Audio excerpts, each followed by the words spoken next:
மலையாள big pass ஷோவோட 7வது சீசன் கடந்த ஆகஸ்ட் மாசம் 3ஆம் தேதி தொடங்கி விறுவிறுப்பா நடந்துட்டு இருக்குது. இந்த ஷோவை மலையாள முன்னணி நடிகரான மோகன்லால் கடந்த 7 வருஷமா சிறப்பா தொகுத்து வழங்கிட்டு இருக்கிறார். இதுல கேரளா எல்பிஜிடி கம்யூனிட்டிக்காக பிக் பாஸ் மலையாள சீசன் 7ல பெருசா ஒண்ணு நடந்திருக்கு. மோகன்லால் கியூர் கம்யூனிட்டிக்கு சப்போர்ட் கொடுத்தாருன்னா அது ரொம்ப பிக் டீல் தானே. இந்த ஷோவோட சமீபத்திய எபிசோட்ல ஹோஸ்ட் ஆன மோகன்லால் தான் வைல்டு கார்டு கண்டஸ்டான லக்ஷ்மி மாஸ்தானியா நேரடியாவே கொஸ்டின் பண்ணியிருக்கிறார்.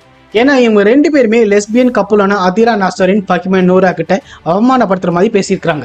இதுல லக்ஷ்மி என்ன சொல்லியிருக்காங்கன்னா, என் வீட்டுக்குள்ள அவங்கள வரவேற்கவே மாட்டேன் அப்படிங்கிற மாதிரி சொல்லியிருக்காங்க. அதுக்கு மேல மஸ்தானி என்ன சொல்லியிருக்காங்கன்னா, இவங்க எல்பிஜிடிக்யூ கல்ச்சர்னு நார்மலைஸ் பண்றாங்க அப்படிங்கிற மாதிரி அக்யூஸ் பண்ணியிருக்காங்க. அதே நேரத்துல மோகன்லாலோட இந்த டிஃபென்ஸ் ஒரு பக்கம் ஷோவுக்காகவும் இன்னொரு பக்கம் அந்த கம்யூனிட்டிக்காகவும் ரொம்பவே பெரிய மொமெண்டா மாறி போயிருக்கு. இவங்க 2 பேரும் இப்படி பேசினதுக்கு அப்புறம் வார இறுதியில பிக் பாஸ் போட்டியாளர்களை மோகன்லால் பார்த்து பேசியிருக்கிறாரு.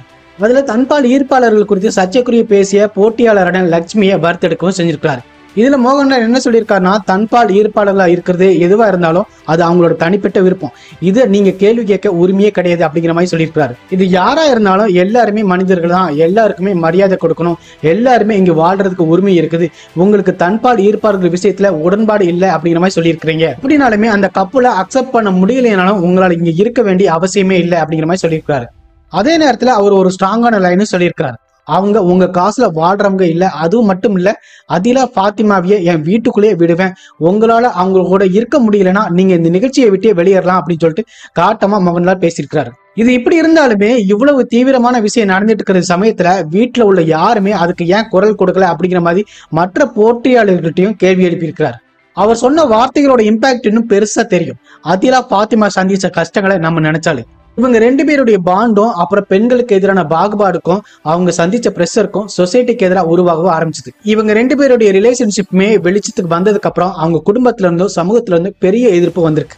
அதுல கூட மிக ஒஸ்டான விஷயம் அப்படின்னு என்னன்னு பார்த்தோம்னா, நூராவை கன்வர்சன் தெரப்பிக்கு அனுப்பியிருக்காங்க. இது ஒரு சயின்டிபிக் வேல்யூ இல்லாத, நம்பிக்கை இல்லாத பிராக்டிஸும் கூட.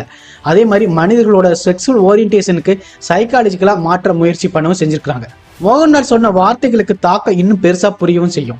அதுலயும் கூட அதிலா பாத்திமா சந்திச்ச கஷ்டங்களை நினைச்சாதான். இறுதியில அதிலா என்ன பண்ணிருக்காங்கன்னா, தன்னை பாதுகாத்துக்குள்ள கோர்ட்டுக்கு போயிருக்காங்க. கேரளா உயர்நீதிமன்றத்துக்கு நேரடிய மனு கொடுக்கவும் செஞ்சிருக்காங்க. என்ன என் வாழ்க்கை துணையிட இருந்து பிரிக்க கூடாது அப்படிங்கிற மாதிரி கேஸ் போட்டுருக்காங்க. 2022 வந்த அந்த முக்கியமான தீர்ப்பு வரலாற்று சிறப்புமிக்க தீர்ப்பா மாறிச்சு. நீதிமன்றம் தெளிவா சொல்லவும் செஞ்சிருக்கு. இவங்க 2 பேருமே பெரியவங்க தான், அதனால சேர்ந்து வாழ உரிமை அவங்களுக்கு இருக்கு அப்படிங்கிற மாதிரி சொல்லிட்டாங்க. அந்த தீர்ப்பை பார்த்தோம்னா அதிலா பாத்திமாக்கு மட்டுமில்ல, நம்ம நாட்டுல வாழ்ற ஒவ்வொரு பாலின சிறுபான்மை சமூகத்துக்கும் பெருமை சேர்க்கிற வெற்றியா அமைஞ்சுதான் நிறைய பேர் பேச ஆரம்பிச்சிட்டாங்க. அந்த பிக் பாஸ் ஷோல அவங்க 2 பேருமே அவமதிக்கப்பட்டாங்க. அங்கதான் மோகன்லால் இவங்களோட மரியாதையை காப்பாற்றவும் செஞ்சிருக்கிறாரு. மலையாளத்துல இது ஒன்றும் புதுசு இல்ல. மம்முட்டியை பாருங்க, 2023 ஜோபேபி இயக்கிய காதல் படத்துல அவர் எடுத்துக்கிட்ட கதாபாத்திரம் தான். அந்த படத்துல கியூரோட ஆசைகளையும் சொசைட்டியோட தடைகளையும் படம் பிடிச்சு காட்டுச்சு. அந்த படம் வெளியானப்போ எல்லாருக்குமே ஒரு பெரிய அதிர்ச்சியா இருந்துச்சு. அதே நேரம் ஒரு பெரிய விழிப்புணர்ச்சியாகவும் மாறவும் செஞ்சது. பிக் பாஸ் மலையாள ஷோல கியூர் சமூகத்துக்கு இடம் கொடுத்தது ஒன்றும் புதுசு ஒன்றும் இல்லை. இதுக்கு முன்னாடி நடந்த ஷோலையுமே எல்பிஜிடிக்கு சேர்ந்த சமூகத்தை சேர்ந்தவங்க போட்டியாளர்களா வந்திருக்காங்க. அதுல சீசன் 4 எடுத்துக்கிட்டோம்னா போட்டியாளர்களா வந்து அஸ்வின் விஜய் தன்னை பத்தி உண்மையை 2 ஹவுஸ்மேட் கிட்ட பகிர்ந்திருக்கிறார். அவர் அபர்ணா பொல்பரி அப்புறம் ஜாஸ்மினா மோஸ்கிட்ட 2 பேருக்கிட்டுமே வெளிப்படையா தன்னோட உணர்வுகளை சொல்லியிருக்கிறார். அந்த கான்வர்சேஷன் பார்த்தோம்னா வெளிப்படையா பெருசா இல்லாம தான் இருந்திருக்கு. அதே மாதிரி அபர்ணாவுமே உன்னோட வீட்டுக்கு வெளியில் உள்ள பிரச்சனைகளை எப்படி சமாளிக்கணும் அப்படிங்கிற மாதிரி சொல்லியும் கொடுத்துருக்காங்க. மோகன்லாலும் பார்த்தோம்னா தன்பால் ஈர்ப்பாளரான எல்பிஜிடிக்யூக்கு ஆதரவா மோகன்லாலோட இந்த பேச்சு சோசியல் மீடியால பெருசா வைரலா போயிட்டு இருக்கு. அப்புறம் சமீபத்துல நடிகர் மோகன்லாலுமே நகை விளம்பரத்துல ஒண்ணு நடிச்சிருந்தாரு. அதுல பெண்கள் போடுற நெக்லஸ் மோதிரம் போட்டு வித்தியாசமா நடிச்சிருந்தார். இப்படி ஒரு மாஸ் ஹீரோ இந்த நகை விளம்பரத்தில் நடிச்சது மூலமா சொசைட்டியில நிலவர வழக்கமான கருத்துக்களையும் உடைக்கிறார் அப்படிங்கிற மாதிரி தான் மோகன்லாலுக்கு பலரும் பாராட்டுகளை தெரிவிச்சுட்டு இருந்தாங்க.